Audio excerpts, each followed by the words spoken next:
Hello and welcome to Frost Over the World. In today's programme I'll be talking to philanthropist Mo Ibrahim, campaigning journalist John Pilger about the Chagos Islands, and to a former child soldier from Sierra Leone, and much more besides. But first, Pakistan, where more than 100 people have died in violence across the country since President Musharraf suspended the Chief Justice in March. Last week we heard from the exiled former Prime Minister Nawaz Sharif that he wants to return to Pakistan to restore political democracy, possibly with his former rival Benazir Bhutto, another two-time former Prime Minister. Benazir Bhutto joins me now from Dubai, where she too lives in exile, though not Benazir for long, you hope, because you said you hope to go back to Pakistan by the end of this year? Yes, David, I'd like to go back to Pakistan later this year. We have general elections scheduled for 2007. Mr. Nawaz Sharif and I both hope to be able to participate in those elections, and we feel that if we're not allowed to participate in the elections, then they won't be credible. And at the same time, in terms of going back, there was news that we just got here an hour ago, good news for you, that this is online from the Times of India. Pakistan government withdraws case against Benazir in Swiss court. Pakistan's National Accountability Bureau has withdrawn from a 150 million corruption case against former Prime Minister Benazir Bhutto and two others in a Swiss court. That's good news, and that makes it easier for you to go back? David, that would be good news if it was true. But unfortunately, it's not. There's been an optical illusion created through a series of disinformation and stories to the media, and no case has been withdrawn from Switzerland. There isn't even a case charging with 150 million in Switzerland. So I really think that there are elements who want to create the impression that an agreement has been arrived at between the Pakistan People's Party and the military with a view to divide the opposition and with a view perhaps to create a perception of some reconciliation. I think those cases should be withdrawn. I believe it's wrong to pursue cases that are unproven and that hobble my party and myself, deny us a level playing field. But the day is still to come for those charges to be dropped. That's fascinating. But at the same time, as you've also said, but people have said, you and or your representatives have had discussions with President Musharraf or his representatives about some form of cooperation after the election, and at the same time you've then said that those are on hold because of the recent violence, and in particular the 42 people who died in Karachi. Are those two parts of that paragraph correct? Yes, that's definitely correct.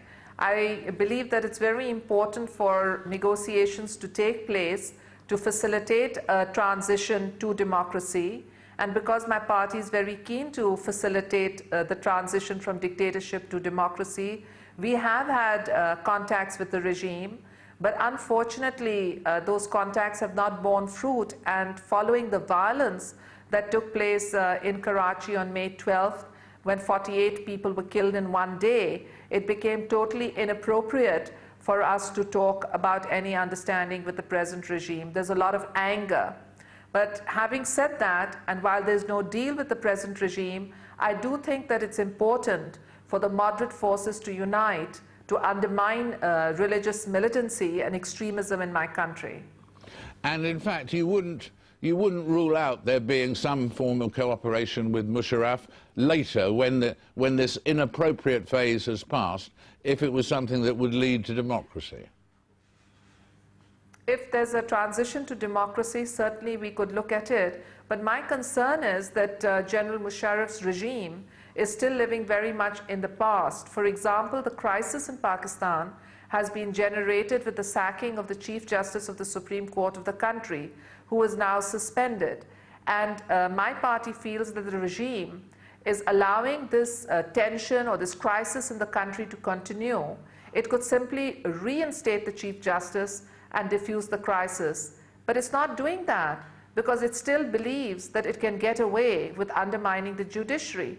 And that worries me, because a strong judiciary is so very essential to the functioning of a truly democratic system.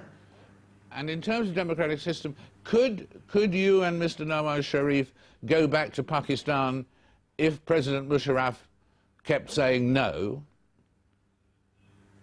Well, Mr. Nawaz Sharif and I both plan to return to Pakistan.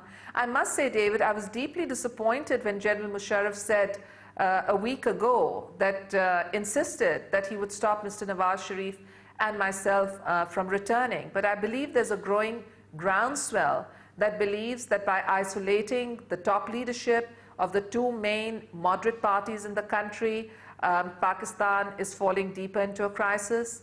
And I was certainly encouraged by a letter written a couple of months back by 4 US senators that called for fair elections to be held and called also for Mr. Nawaz Sharif and myself to be allowed to participate in those elections.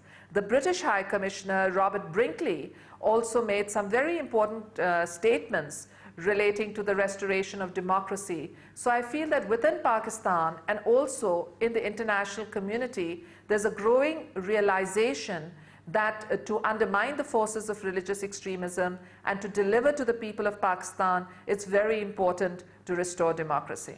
Yes, I read somewhere that, that in the last election the Islamist vote was about 12% or something.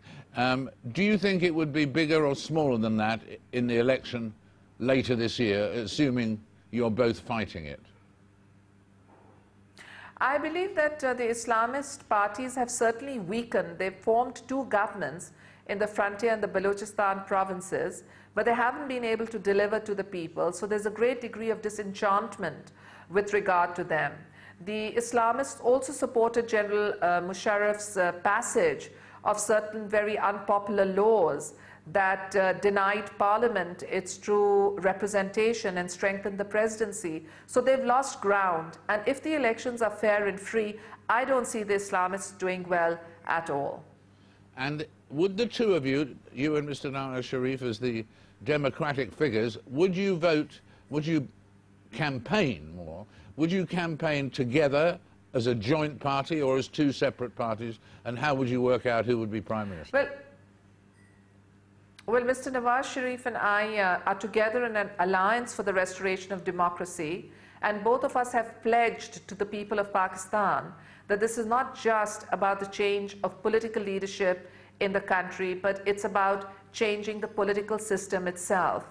And in changing the political system, we're aiming at empowering the people. So we've pledged, irrespective of which one of us is in government or in opposition, of supporting a series of legislation aimed at reforming the judiciary, the election commission, the political institutions of the country. Now, we will campaign separately because both of us want to use our own party symbols in the election campaign, but I'm expecting us to reach some kind of local adjustment at the grassroots level.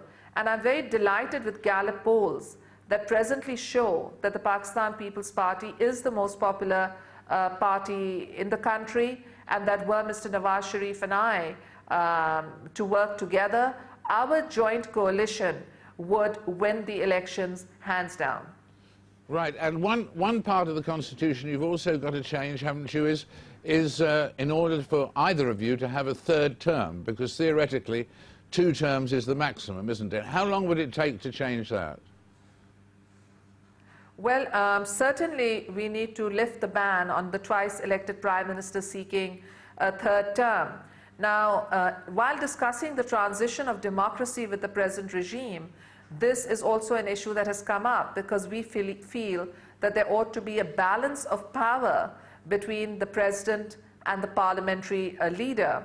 In this connection, democracy in Pakistan was destabilized in the 90s because the president had the power to remove a prime minister, and he kept one president after another kept sacking one parliament after another. Now we want to be different in the future, And this is the reason both Nawaz Sharif and the People's Party have agreed on lifting the ban on the twice-elected Prime Minister from contesting a third time, as well as doing away with the dismissal powers. And with the present regime and General Musharraf too, I think the reason the transition is important is for the people to have their say. It's very important that the balance between President and Parliament be restored. And you've said on occasions in the past that the intelligence services in Pakistan had, some of them, the rogue elements, had been working with Al-Qaeda, possibly on one assassination attempt on you. That's one of the things you're going to have to reform. Do you think that's still true? I do believe that there are elements within the security apparatus, particularly those who were associated with the Afghan jihad of the 80s against the Soviets, who still have links with some of the Taliban elements and the Al-Qaeda elements. Mr. Nawaz Sharif and I have pledged to reform the security apparatus in Pakistan too. I remember before Al-Qaeda was formed that both Ramzi Yousef and Khalid Sheikh tried to assassinate me. So the very forces that subsequently attacked the World Trade Centers initially attacked democracy in Pakistan. And I'm convinced that terrorists see democracy as their biggest threats, because in a democratic system, the people are empowered. And when the government delivers to the people of a country, then I believe that terrorists cannot exploit a situation to their advantage. I would like to leave a legacy. If I'm elected as Prime Minister for a third time round, I want to leave a legacy, and I want that legacy to be peace in the region and empowerment of the people at home. I hope to work closely with the Indian and the Afghan governments and the international community in eliminating terrorism and ensuring that the people of South Asia can prosper through democracy. Benazir, thank you so much for joining us today. It's been a great pleasure to talk, and we thank you very much indeed. Thank you, David. In a moment, I'll be talking to Mo Ibrahim, the man who is offering African leaders $5 million with conditions. That's after this short break.